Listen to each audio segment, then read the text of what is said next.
Ever wondered about the feeling of defeat in something that lights your soul on fire? Well, put yourself in these shoes. A man, his world spinning on the axis of the 64 squares of a chessboard. His life is a symphony of chess. Even his dreams echo algebraic notations, as he drifts off to sleep seeing rooks and bishops performing comical ballets. His quotidian existence is a saga of chess strategies, practicing moves that would baffle the ordinary and matching wits with the sharpest minds he can wrangle. He's not just a player, he's a fanatic, a savant of the game, finding romance in each pawn's confident strut, each knight's nimble vault. Here's the fun part. He's so absorbed in this world that he converses with his pieces. He guides the queen, like a seasoned life coach, on her power moves, and consoles a jittery pawn with all the tenderness of a chess therapist. He chuckles at the bishop's quirky diagonal strut, and guffaws at the brazenness of a castling king. And his ritual before every match? He kisses each piece, wishing before it enters the battlefield. It's a sight that brings a smirk to even the sternest of faces. But it's not all fun and games.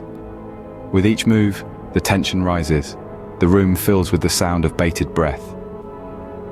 Will he win, or will he face the bitter taste of defeat? For him, these are not mere matches. They are thrilling dramas unfolding on a checkered stage. Truly, he's not just a chess player, he's a chess whisperer, and the game, his greatest spectacle. One day, he faces an opponent who is as enthusiastic about the game as he is.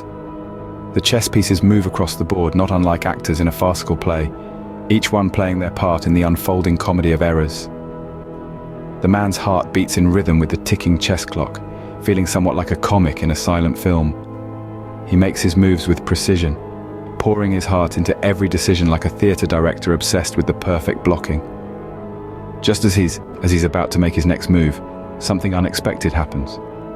His opponent enacts a strategy he couldn't have anticipated, the infamous fool's mate, an uncommon tactic that few dare to use.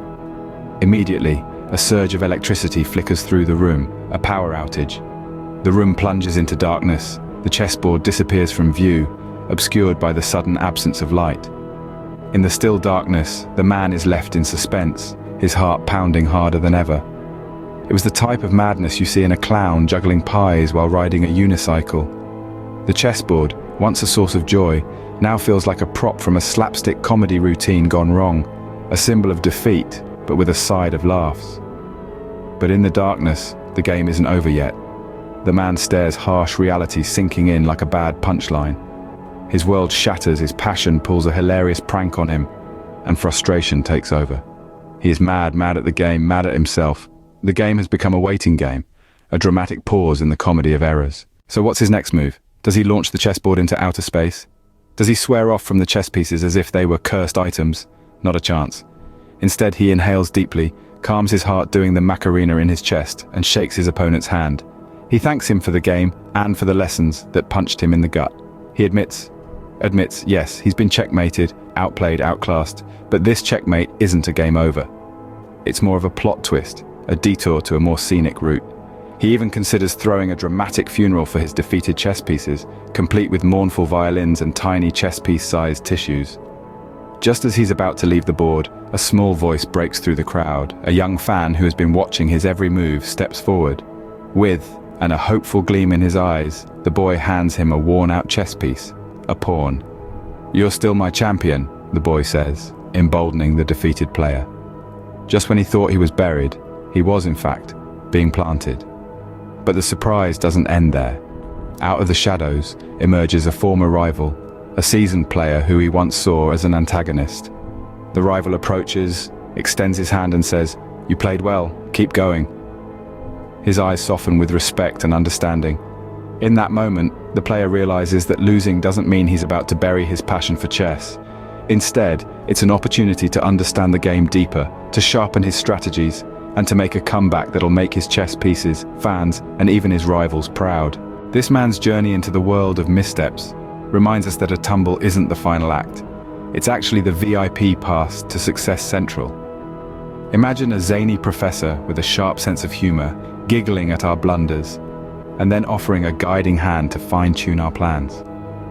It's like slipping on a banana peel, brushing yourself off, and then learning to spot those yellow hazards from a distance.